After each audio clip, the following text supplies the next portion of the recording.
Assalamualaikum warahmatullahi wabarakatuh. Allahumma salli wa sallim wa barik alaihi.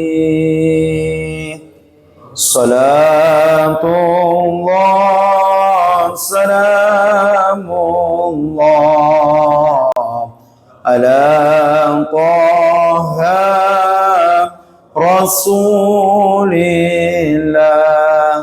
Salatullah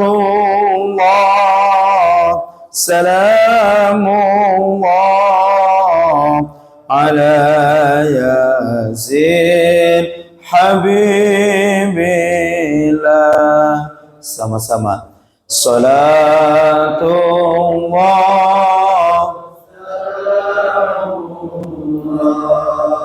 ala Taha Rasulillah. Salatullah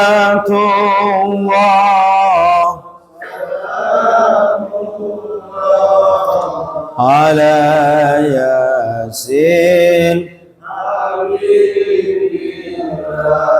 tawassalna bismillah wa bil hadi rasulillah wa kulli mujahidi lillah bi alil bab ya Allah.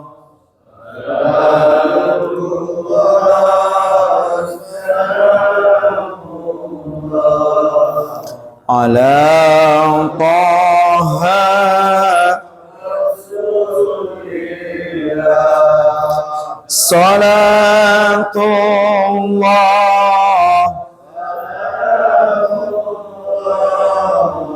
ala Yasin Habibillah. Allahumma salli wa sallim wa barik alaihi. Bismillah, alhamdulillah, wassalatu wassalamu ala rasulillah Muhammad ibn Abdullah wa ala alihi wa ashabihi wa mawala. Rabbi shrah li sadri wa yassir li amri wahlul 'uqdatam min lisani yafqahu qawli. Asbahna wa asbahal mulku lillahi walhamdulillahi la syarika lah, la ilaha illa huwa wa ilaihin nusyur. Asbahna ala fitratil Islam wa kalimatil ikhlas wa ala dini nabiyyina Muhammadin sallallahu alaihi wasallam wa ala millat Ibrahim. Hadirin jamaah rahimakumullah. Wabil khusus yang saya hormati para pengurus Dewan Kemakmuran Masjid Ar-Rahman beserta seluruh jajarannya, para pengurus RT-nya, pengurus RW-nya beserta seluruh jamaah sekalian, yang tanpa mengurangi rasa hormat dan rasa ta'zim saya pribadi, mohon maaf yang sebesar-besarnya tidak bisa disebutkan satu persatunya. Hadirin jamaah rahimakumullah, alhamdulillah di hari Sabtu ini kita sudah memasuki hari yang ke-10 di bulan suci Ramadan. Kita berdoa sebagaimana doa yang senantiasa kita baca setelah pelaksanaan sholat tarawih. Allahumma rabbana taqabbal minna sholatana wasyamana. Mudah-mudahan 9 hari puasa yang telah kita laksanakan diterima oleh Allah Subhanahu wa ta'ala, dan mudah-mudahan di hari ke-10 sampai hari terakhir nanti kita diberikan kekuatan lahir dan batin oleh Allah untuk menyempurnakan ibadah puasa kita. Amin ya Allah ya Rabbal alamin. Hadirin jamaah rahimakumullah, insyaallah tema pengajian pada subuh di hari ini yakni berkaitan dengan keistimewaan puasa dan juga Al-Quran. Mengapa mengambil tema ini? Karena di dalam Al-Quran surah Al-Baqarah ayat 183 dan 185 hal ini membahas mengenai dan juga Al-Quran. Baik, kita sama-sama baca terlebih dahulu hadisnya. Bismillahirrahmanirrahim. Kullu amali ibni Adama yudha'af al-hasanatu asyru amsalihha ila sab'i mi'ah du'afin. Qala Allahu azza wa jalla illa as-sawm fa innahu li wa ana ajzi bi yada'u syahwatuhu wa ta'amuhu min ajli. Nah, hal ini merujuk kepada salah satu kitab yang sangat populer, yakni kitab Riyadhus Shalihin. Penulis kitab ini Imam An-Nawawi Ad-Dimsyaqi, sebelum menjelaskan mengenai hadis yang berkaitan dengan puasa, beliau menuliskan terlebih dahulu Al-Quran surah Al-Baqarah ayat 183. Qala Allah Ta'ala, a'udzu billahi minasyaitonir rajim, ya ayyuhalladzina amanu kutiba alaikumus syiyam kama kutiba alal ladzina min qablikum la'allakum tattaqun.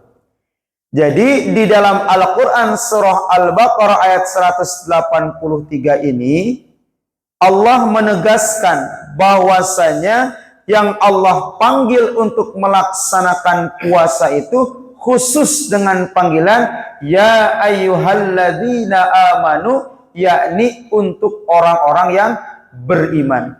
Artinya apa?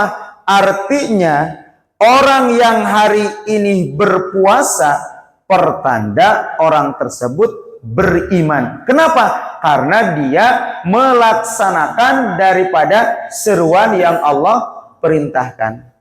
Berarti mafhum mukhalafahnya, kalau seseorang hidup di bulan suci Ramadan, sudah balik, kemudian dalam keadaan berakal, tidak sedang sakit, tidak sedang dalam perjalanan, kalau perempuan tidak sedang haid atau tidak sedang nifas, tapi orang tersebut tidak berpuasa, berarti mafhum mukhalafah dari ayat ini, orang tersebut dipertanyakan keimanannya.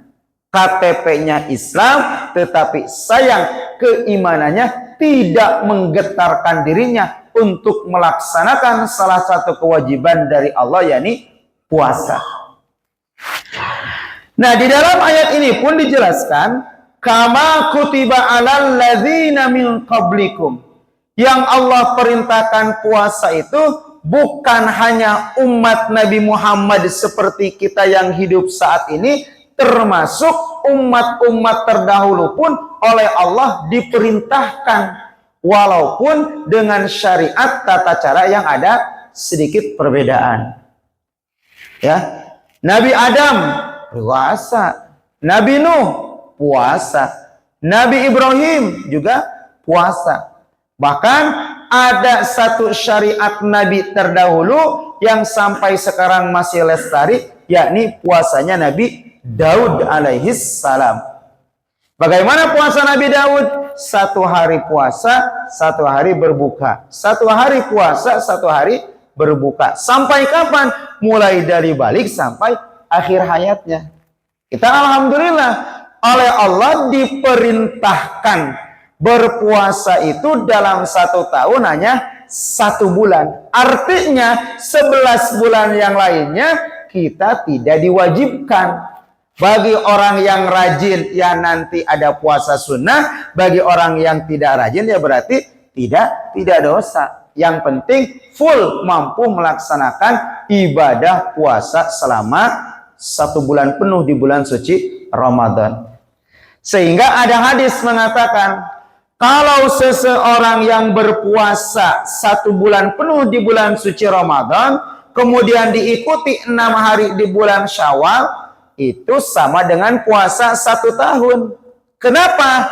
Karena setiap satu kebaikan itu minimal-minimalnya oleh Allah dibalas dengan 10 kebaikan.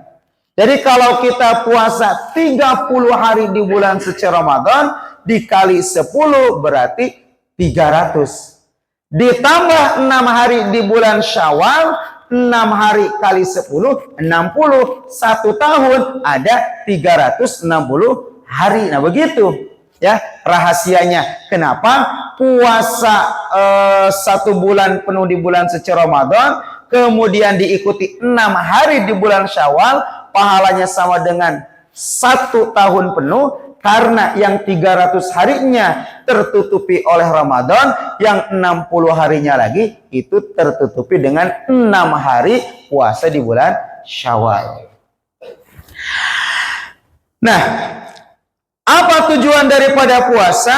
Tiada lain dan tiada bukan, yakni la'allakum tattaqun, untuk meningkatkan kedudukan manusia yang awalnya iman. Maka dengan puasa 1 bulan penuh itu harapannya naik, meningkat menjadi orang-orang yang bertakwa. Dan takwa inilah derajat yang paling tinggi di sisi Allah Subhanahu wa ta'ala. Nah kemudian di ayat selanjutnya penulis kitab ini mengutip Al-Quran surah Al-Baqarah, Syahrul Ramadan alladzi unzila fihil Qur'an. Bulan Ramadan ini adalah bulan diturunkannya Al-Quran, tepatnya pada malam ke-17. Sehingga di malam ke-17 ini sering kita sebut dengan malam Nuzulul Quran. Berarti seminggu lagi. Kalau hari ini tanggal 10, berarti Sabtu malam minggu yang akan datang bertepatan dengan malam Nuzulul Quran. Nah, turunnya Al-Quran ini ada beberapa tahapan. Pertama kali Al-Quran ini turun dari Allah Subhanahu wa ta'ala secara keseluruhan, itu yakni turunnya dari Allah Subhanahu wa ta'ala turun ke Baitul Ma'mur, ya. Ke ini dulu, ke langit dulu. Nah nanti baru dari langit turun kepada Rasulullah SAW dengan cara bertahap selama 22 tahun, 22 tahun, 2 bulan, 22 hari, digenapkan menjadi 23 tahun. 13 tahun Al-Quran turun di Makkah dan 10 tahun Al-Quran turun di Madinah. Sehingga Al-Quran itu ada Al-Quran secara klasifikasi namanya ayat atau surat Makkiyah, ada Al-Quran ayat atau suratnya Madaniyah. Apa perbedaan Makkiyah dan Madaniyah? Perbedaan Makkiyah dan Madaniyah, apabila ada ayat Al-Quran atau surah di dalam Al-Quran turun di Makkah atau sebelum Rasulullah hijrah dari Makkah ke Madinah, maka itu termasuk kategori yakni ayat-ayat Makkiyah. Itu kuncinya, yakni turunnya di Makkah atau turunnya bukan di Makkah tapi Rasulullah belum hijrah ke Madinah, maka itu pun namanya ayat Makkiyah. Ada lagi Madaniyah, yakni ayat yang turun di Madinah atau setelah Rasulullah SAW hijrah ke Madinah. Contohnya mana? Contohnya seperti surah Al-Baqarah, ya. Jadi kalau di dalam Al-Quran itu, kalau ayat-ayatnya panjang-panjang, itu pertanda surat tersebut kategori Madaniyah. Kalau suratnya pendek-pendek seperti juz amma, berarti itu kategori Makkiyah. Sehingga kalau kita baca Al-Quran, di atasnya kan ada bismillah. Nah, di kanan atau di kirinya suka ada tulisan sebelum surat itu Makkiyah atau Madaniyah. Di samping kirinya kemudian jumlah ayatnya. Nah, hadirin jamaah rahimakumullah, syahrul Ramadan alladzi unzila fihil Qur'an. Untuk apa Allah Subhanahu wa taala menurunkan Al-Qur'an? Di antara tujuan utama Allah menurunkan Al-Qur'an ke muka bumi ini, yakni menjadi kitab suci umat Islam, hudal linnas, sebagai petunjuk untuk umat manusia. Sehingga di dalam sebuah riwayat disebutkan, ya, Rasulullah SAW ini meninggalkan dua hal. Yang apabila kita berpegang teguh kepada kedua hal ini, kepada kedua warisan daripada Rasulullah, maka insya Allah kita akan selamat. Yang pertama yakni Al-Quran, dan yang kedua yakni As-Sunnah. Al-Quran dan Sunnah. Tuh, ya. Nah, kita lanjutkan lagi. Al-Quran pun selain sebagai petunjuk untuk umat manusia, wa bayyinatim minal huda wal furqan, dan Al-Quran pun menjadi penjelas, menjadi petunjuk, bahkan Al-Quran pun menjadi pembeda antara yang hak dan yang batil. Sudah dijelaskan, ya.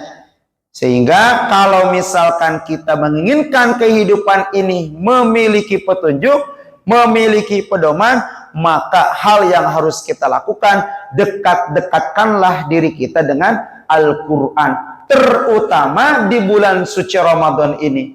Mengapa kita mesti meningkatkan interaksi kita dengan Al-Quran di bulan suci Ramadan? Itu tadi, karena Al-Quran ini turun di bulan Ramadan, sehingga Ramadan ini memiliki beraneka ragam nama. Pertama, Syahrus Syam, bulan puasa. Kenapa? Karena memang di bulan suci Ramadan inilah umat Islam diwajibkan untuk berpuasa. Apalagi Syahrul Quran. Mengapa disebut Syahrul Quran? Karena di bulan Ramadan ini bulan diturunkannya Al-Quran. Ada lagi Syahrul Maghfirah. Kenapa disebut Syahrul Maghfirah? Karena di bulan Ramadan ini Allah limpahkan ampunan yang begitu banyak. Apalagi Syahrul Rahmat, karena pada bulan Ramadan ini Allah menurunkan begitu banyak rahmat untuk hamba-hambanya. Sehingga di dalam sebuah riwayat disebutkan Ramadan ini terbagi 3. 10 hari pertama yakni hari-hari yang penuh ampunan, ya. Kemudian 10 hari kedua hari-hari yang penuh dengan rahmat, berarti mulai dari besok tanggal 11. Kemudian 10 hari ketiga hari-hari dijauhkannya dari api neraka. Ya. Selanjutnya Al-Quran pun disebut dengan Syahrul Hurriyah, yakni bulan kemenangan.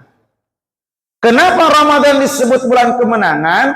Karena banyak sekali peristiwa-peristiwa besar terjadi di bulan suci Ramadan. Seperti apa? Pertama, peristiwa besar yang terjadi di bulan Ramadan tadi, turunnya Al-Quran. Kedua, apa? Allah memberikan kemenangan pada peristiwa perang Badar, itu pun terjadi di bulan suci Ramadan. Coba bayangkan hadirin rahimakumullah, para sahabat baru 2 tahun hijrah dari Makkah ke Madinah. Baru 2 tahun, baru mau memulai lagi kehidupan. Kenapa? Karena harta orang-orang muhajirin ini di Makkah, rumahnya di Makkah, hartanya di Makkah, yang punya ternak-ternaknya di Makkah ditinggalkan. Demi apa? Demi hijrah. Kemudian hijrah ke Madinah tanpa membawa apa-apa kecuali diri dan baju yang menempelnya. Baru mau kembali membangkitkan segi ekonomi, baru 2 tahun, ada seruan untuk melaksanakan perang Badar. 313 melawan 1000 pasukan kaum Quraisy yang dengan persenjataan lengkap. Tapi atas izin Allah, kaum muslimin pada saat itu jumlah 313. Bersamaan dengan awal perintah puasa, yakni tahun kedua Hijriah, Allah memberikan kemenangan.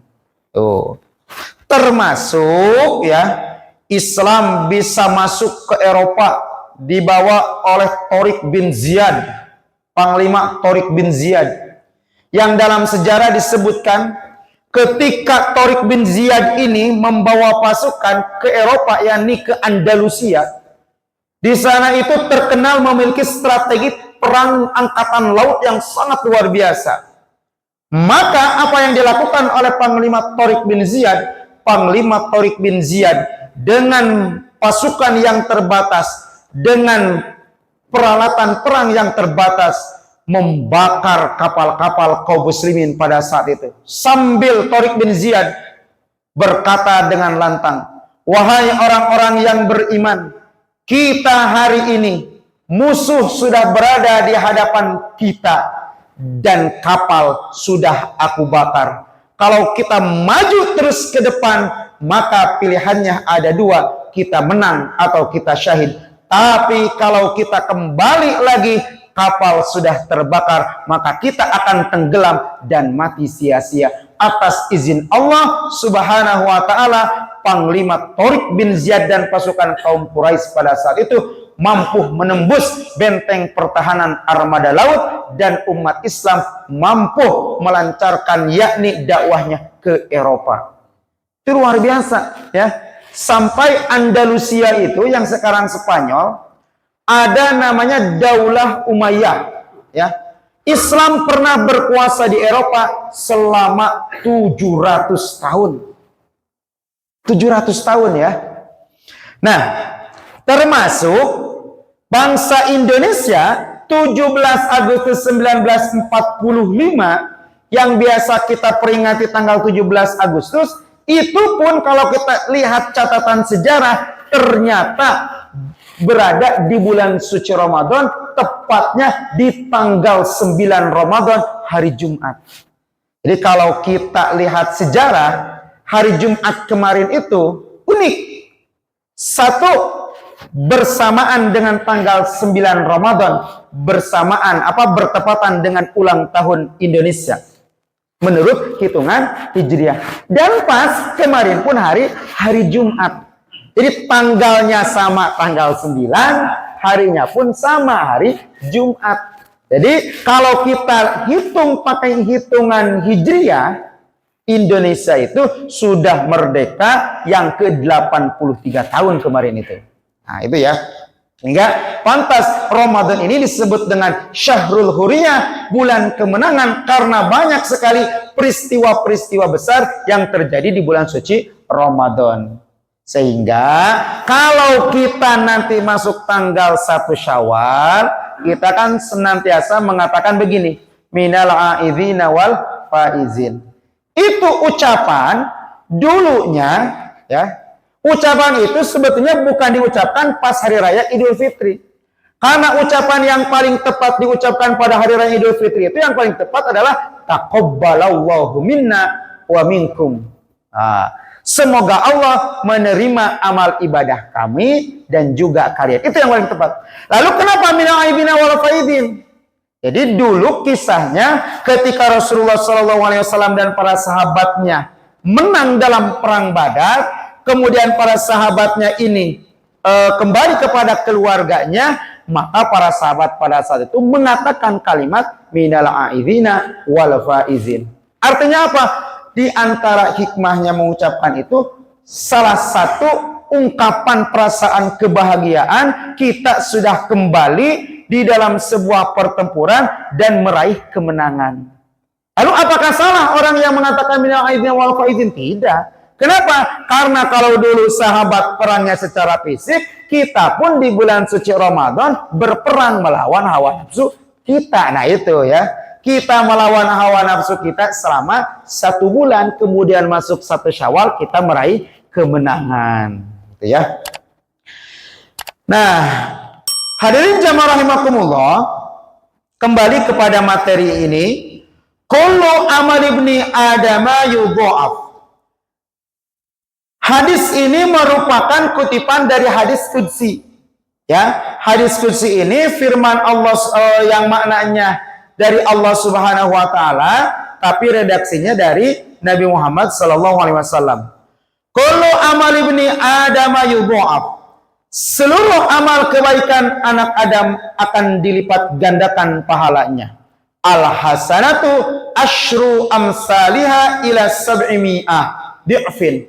Setiap satu kebaikan akan dilipat gandakan menjadi 10 hingga 700 kali lipat. Kita berbuat kebaikan, maka satu kebaikan yang kita lakukan Allah lipat gandakan minimalnya 10 hingga 700 kali lipat. Nah, sehingga kenapa di bulan suci Ramadan ini kita harus memperbanyak infak kita, ya? Biar apa? Biar dilipat gandakan terus. Kita sedekah sekian, nanti Allah lipat gandakan. Kita beramal di bulan suci Ramadan, Allah lipat gandakan, ya. Nah, qala Allahu azza wa jalla, berfirman Allah azza wa jalla, illa shaum, kecuali puasa. Jadi kalau amal-amalan yang lain ini dipatok balasannya 1 dibalas 10 hingga 700 kali lipat, illa shaum, kecuali puasa. Artinya apa?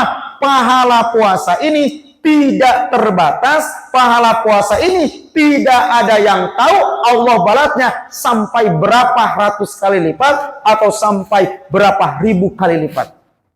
Sehingga karena saking banyaknya pahala yang Allah berikan kepada orang yang berpuasa ini, sehingga kalau ada seseorang yang tidak puasa karena sengaja, maka ada orang tidak puasa bukan karena sakit, bukan karena sedang perjalanan, perempuan bukan karena sedang haid atau nifas, dia mah sengaja tidak puasa.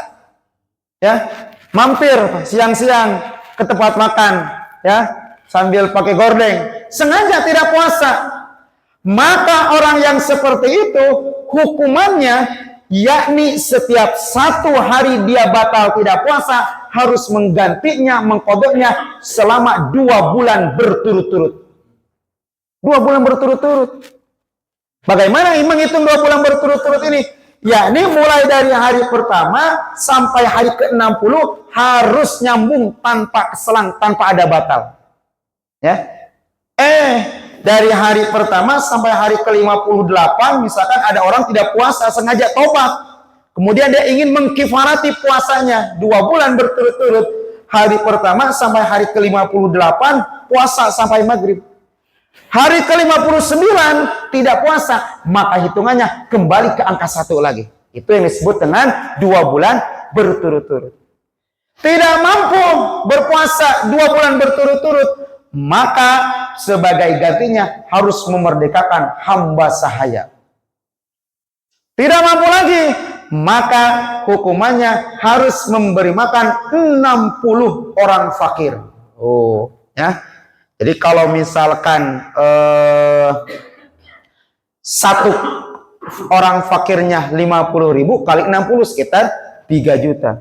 Berarti Pak Ustadz kalau begitu enak orang kaya tidak puasa tinggal keluarkan uang. Tidak bisa, sesuai dengan kapasitasnya. Jadi kalau ada orang yang tidak puasa karena sengaja dan dia orang yang memiliki harta berlebih, maka tetap hukumannya harus yang pertama, yakni 2 bulan berturut-turut. Ya. Nah, sehingga fa innahu li wa ana ajzibi. Di dalam hadis ini fa innahu li. Kenapa puasa ini begitu banyak pahalanya? Karena kata Allah fa innahu li, karena puasa ini semata-mata untuk diriku. Kan boleh jadi kalau sholat, ya, karena sholat ini terlihat oleh orang lain. Ketika kita zakat ini orang lain pun tahu kita berzakat. Ketika seseorang umroh atau haji, maka orang lain pun tahu seorang tersebut sedang haji atau umroh. Terkadang kalau kita tidak pandai-pandai menjaga hati kita, terkadang terhinggapi sifat ria.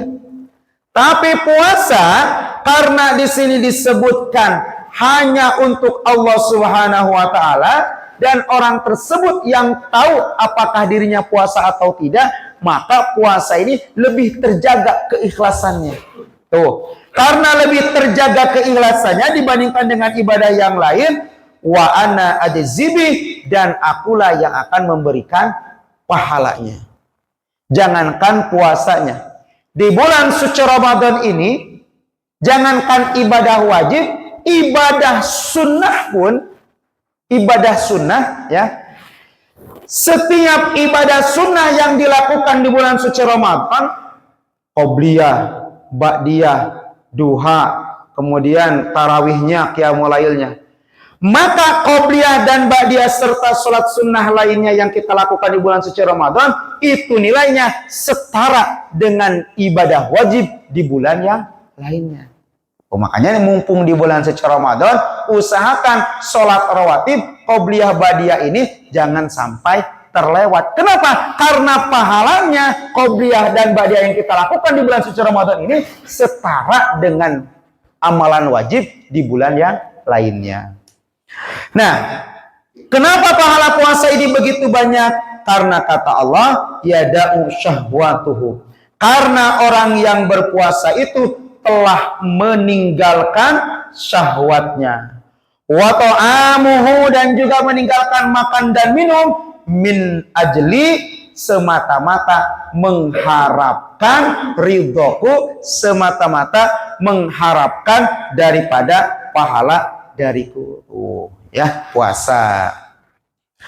Hadis yang kedua, wasiyamu wal Qur'an. Puasa dan Al-Qur'an. Nah, ini ya digabungkan antara puasa dan Al-Qur'an. Wasiyamu wal Qur'an, puasa dan Al-Qur'an yashfa'ani, adalah pemberi syafaat. Bagi siapa? Lil abdi yaumal qiyamah, untuk seorang hamba di hari kiamat nanti. Oh, kita beruntung. Kita berpuasa dan kita pun bertilawah Al-Quran. Makanya saya pribadi sangat salut ya. Di sini ada kegiatan ba'da tarawih, tilawah dulu. Bagus, ikutin, pertahankan ya. Siangnya kita menghidupkan Ramadan ini dengan puasa, maka alangkah lebih baiknya malam harinya kita sama-sama hidupkan dengan Al-Quran. Yaqulu syam, berkata puasa nanti pada hari kiamat, ay Rabbi, wahai Tuhanku, mana'tuhut ta'am, aku ini dulu ketika di dunia telah mencegah hambamu at-ta'amu, untuk makan, wasyahwati, dan juga mencegah syahwatnya, bin nahari, pada siang hari. Fasyafi'ni fihi, maka ya Allah, di sini disebutkan fasyafi'ni fihi, di sini disebutkan kata Al-Qur'an, ya Allah, maka perkenankanlah aku memberi syafaat kepada orang yang berpuasa. Kemudian belum berlalu Saum mengatakan seperti itu, datang lagi Al-Quran. Wa yaqulul Quran, dan Al-Quran pun kemudian berkata, mana'tuhun nauma bil lail, ya Allah, dulu saya telah mencegah hambamu untuk tidur yang panjang di malam hari. Untuk apa? Yakni untuk bertilawah dan membacaku, bertadarus Al-Quran. Fasyafi'ni fihi, maka ya Allah, pada hari ini, karena dulu aku telah mencegah hambamu untuk banyak-banyak tidur di malam harinya karena fokus membaca Al-Quran, berikanlah kepadaku kemampuan untuk memberikan syafaat. Qala, kemudian Rasulullah SAW melanjutkan sabdanya, fayu syafa'ani, maka keduanya yakni puasa dan juga Al-Quran diperkenankan oleh Allah untuk memberikan syafaat. Puasa diperkenankan untuk memberikan syafaat kepada orang yang berpuasa, dan Al-Quran diperkenankan oleh Allah memberikan syafaat untuk orang yang membacanya. Kan dulu mah suka dilagukan ya, dinadomkan. Alam kubur gitu ya. Alam kubur itu sangat gelap sekali. Yang meneranginya apa? Yang menerangi tiada lain dan tiada bukan, yakni Al-Quran.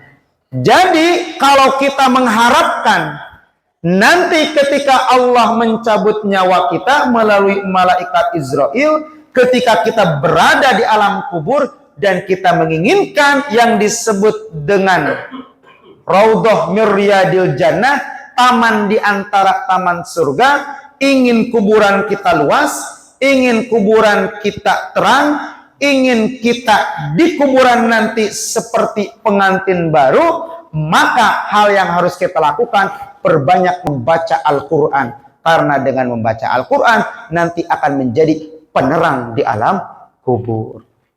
Makanya ini pun menjadi tradisi kita. Ketika ada orang yang meninggal, kenapa ada kegiatan tahlilan? Nah, di antaranya dikiaskannya seperti itu. Mudah-mudahan pahala orang yang tahlilan, baik itu membaca Al-Qur'annya, membaca sholawatnya, membaca kalimat thayyibahnya yang dibaca oleh orang hidup, kemudian pahalanya dikhususkan untuk orang yang meninggal. Harapannya sedikit banyaknya karena pahalanya dikhususkan untuk orang yang meninggal tadi, diharapkan bisa membantu orang yang berada di alam kubur. Nah, itu diantara kiasnya itu. Nah, bahkan di dalam hadis yang lainnya di sini disebutkan bahwasanya amal-amal yang dilakukan oleh seorang hamba nanti akan memanggil. Sini disebutkan nih dalam hadis kedua, man anfaqa zaujaini fi sabilillah nudiya min abwabil jannah ya Abdullahi khair hada khair. Faman kana min ahli shalah du'iya min babis shalah. Barang siapa yang ketika di dunianya termasuk ahli salat, maka nanti akan ada satu pintu yang pintu tersebut akan memanggil orang-orang yang salat dan khusus dimasuki oleh orang yang salat. Wa man kana min ahlil jihad du'iya min babil jihad. Ada juga nanti di akhirat satu pintu namanya pintu jihad, yang pintu tersebut akan memanggil-manggil orang yang berjihad fisabilillah dan hanya bisa dimasuki oleh orang-orang yang berjihad. Waman kana, nah ini yang berkaitan dengan puasa. Waman kana min ahli syam, dan barang siapa orang tersebut termasuk bagian dari ahli orang yang berpuasa, du'iya min babir rayyan, nanti akan dipanggil di surga yang disebut dengan babur rayyan. Jadi di surga itu ada satu pintu namanya ar-rayyan. Yang ar-rayyan itu khusus bisa dilalui, khusus bisa dimasuki hanya untuk orang yang berpuasa saja. Jadi kalau bahasa sekarang dilogikakan ada barcode-nya. Itu juga kan di dunia begitu. Punya barcode, di-scan, oh ini kebaca, bisa masuk. Kita mau masuk ke ruang VIP tapi tidak punya barcode-nya, dijaga oleh security-nya. Kemudian di sini disebutkan waman kana min ahli sedekah, dan barang siapa yang orang tersebut ahli sedekah du'iya min babis sedekah, maka orang tersebut akan dipanggil yakni di pintu sedekah. Qala Abu Bakr radhiyallahu anhu, kata Abu Bakar, ya Rasulullah, tadi kan sholat manggil, kemudian jihad manggil, puasa manggil, sedekah manggil. Adakah orang yang dipanggil dengan berbagai macam panggilan itu?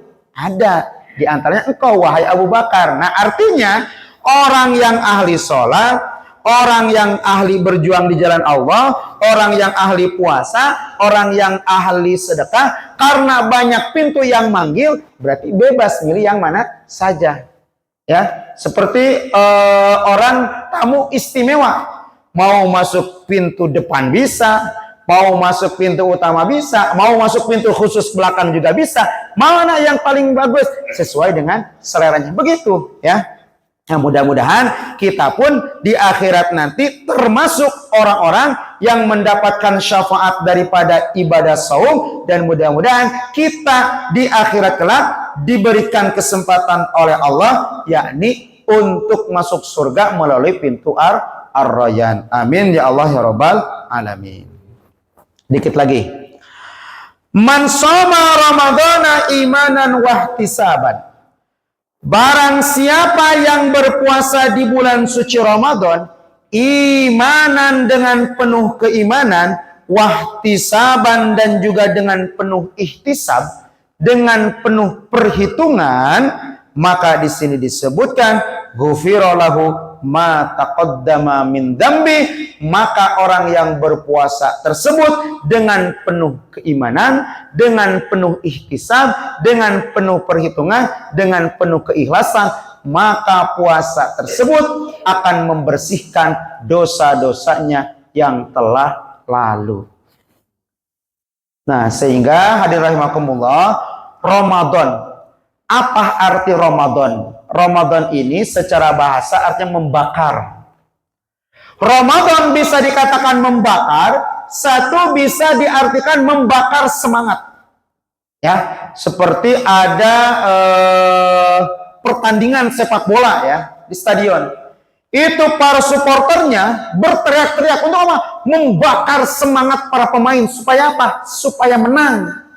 Nah, kita pun memasuki Ramadan. Ramadan artinya membakar, yakni membakar semangat kita.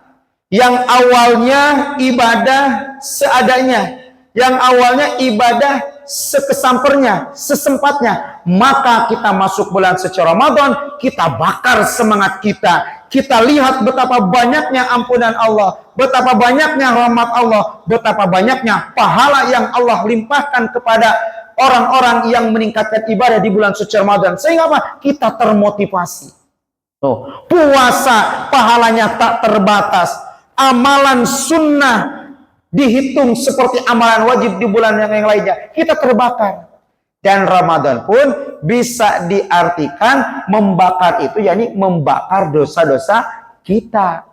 Dosa mulut kita, dosa pandangan kita, dosa pendengaran kita, ya. Kan di dalam hadis sebelumnya nih disebutkan, fa idza kana yaumu shaumi ahadikum, apabila keadaan seseorang itu sedang dalam keadaan berpuasa, fala yarfus wala yaskhab. Ketika seseorang itu sedang berpuasa, fala yarfus, maka janganlah berkata kotor, wala yaskhab, dan janganlah bertengkar. Hal ini memberikan isyarat ketika kita berpuasa, yang kita jaga bukan hanya menahan lapar, bukan hanya menahan haus, bukan hanya menahan syahwat, termasuk kita pun menjaga mulut kita, menjaga lisan kita, dan menjaga tingkah laku kita. Nah, sehingga para ulama mengklasifikasikan tingkatan puasa itu 3.